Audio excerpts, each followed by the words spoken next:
My friends, I'd like to tell you about something that happened a couple weeks ago, something that changed much of what I feel when I think about Mary and the birth of Jesus Christ.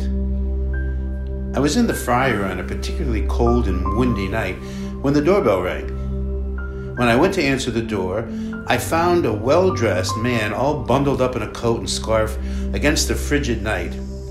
But he was very upset and having difficulty breathing, and I tried to bring him inside, afraid that he might be having heart trouble.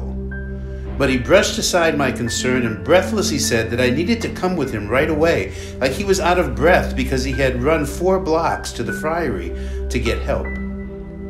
He said he found a young woman with a new baby living in a car parked on a side street 4 blocks from the friary. The baby was only 8 months old. The man said the baby's mother was watching over him with all the power of her motherhood. So I immediately left the house with him. When we arrived, we found that people had begun to gather around the car looking inside. When I managed to get the young mother to open the door, I introduced myself and asked her if she would like to come to the friary to warm up and have some food for herself and the baby.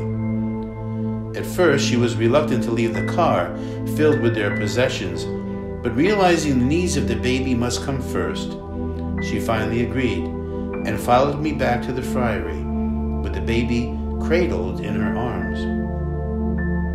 Shortly after we got to the friary, her husband arrived, and once they were fed and warm, we spoke about their lives and about how they found themselves in a car parked on a side street on a bitter, cold night in New York City. The husband, Joe, his wife, Sarah, and their new baby boy, Christopher, had lived in an apartment in New Jersey when Joe, through no fault of his own, lost his job as a maintenance supervisor in the building they lived in. Because the apartment was part of Joe's employment arrangement, when he lost his job, the family also lost their home. They had really tried to make ends meet, but they were quickly evicted and were left with their one last possession, the old car they now lived in. Sarah was certainly a strong woman, and she was fiercely protective of her baby boy. Even though I could tell she was weak from having not eaten in a while, she would only have something to eat after Christopher had eaten. She was his mother, and he came first in her life, no matter what. After we found immediate emergency housing for the young family, I went into the Friars Chapel just to sit quietly and reflect on what I had experienced. It had been a very disturbing and yet a very holy night. It was as if I myself had been thrust right into the Christmas story. I began making connections between that night and the birth of Christ over 2,000 years ago. Mary and Joseph and Jesus seemed to me very much like Sarah, Joe, and Christopher.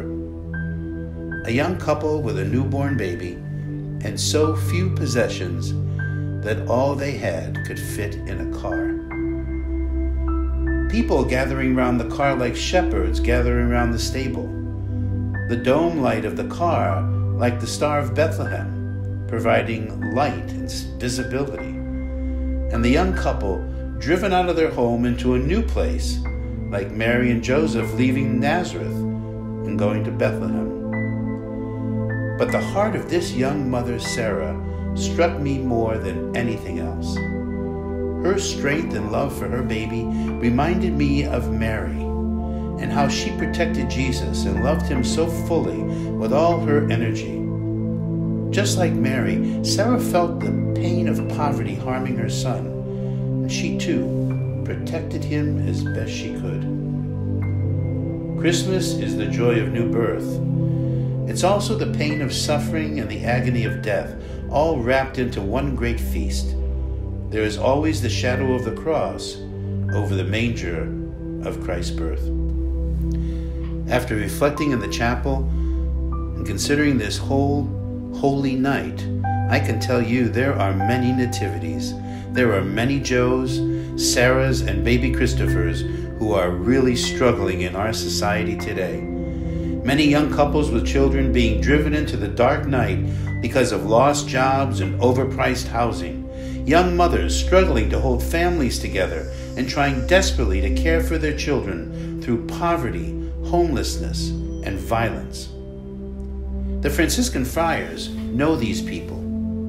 My friends, we know their names, we know their stories, and we know their desperation. We meet them every day, and we help them constantly.